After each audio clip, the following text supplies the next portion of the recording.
নমস্কার বন্ধুরা, আমি মিষ্টি। আমি নিয়ে চলে এসেছি তোমাদের সঙ্গে দারুণ একটি আবার রেসিপি ভিডিও। তো দেখো আজকে কিন্তু তোমাদের সঙ্গে শেয়ার করব অন্যরকম চিকেন কষা।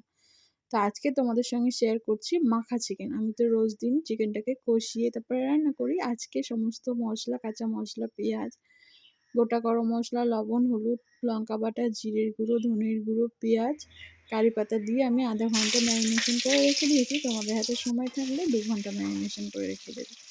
আমার যেহেতু সকালবেলা মাংসটা এনেছিল ওই জন্য আধা ঘন্টা রেখেছিলাম। তো আর এখানে কিন্তু আমি গোটা লবঙ্গ, এলাচ আর দারচিনি ফোড়নে দিয়ে একটা গোটা শুকনো লঙ্কা ফোড়নে দিয়ে অর্ধেকটা পেঁয়াজ আমি তেলে দিয়েছি আর অর্ধেকের একটু বেশি পেঁয়াজ আমি মেখে নিয়েছি চিকেনের সঙ্গে। তারপরে দেখো আমার পেঁয়াজটা কিন্তু ভাজা ভাজা হয়ে গেলে আমি এখানে মশলাটাকে কষিয়ে নেবো। এখানে কিন্তু অর্ধেকটা মশলা দিয়েছি আর বাকি অর্ধেকটা মশলা আমি মাংসের মধ্যে দিয়ে মেখে রেখে দিয়েছিলাম। আর এখানে একটু পাতিলেবুর রসটা বেশি দিতে হবে, গোটা একটা পুরোটাই সম্পূর্ণ পাতিলেবুর রসটা দিয়ে চিকেনটা মেখে রাখতে হবে, তাহলে চিকেনটা বেশ সুন্দর শক্ত শক্ত এবং ছাড়া ছাড়া থাকবে। আর লেবুর রস দিয়ে চিকেনটা মাংসটা রান্না করলে কিন্তু মাংসটাও খুব সুন্দর টেস্ট লাগে।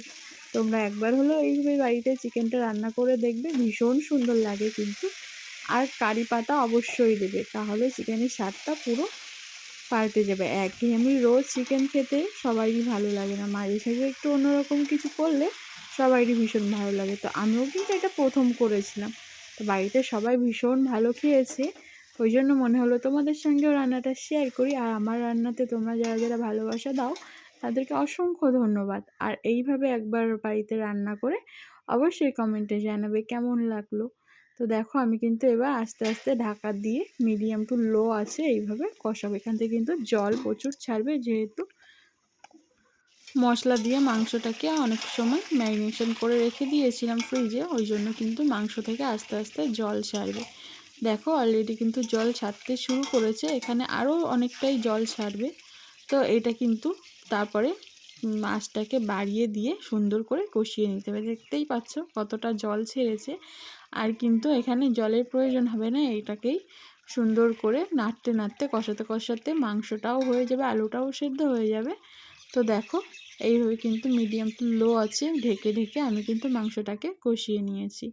তারপরে দেখো আমার কিন্তু অলরেডি চিকেনটা ডান।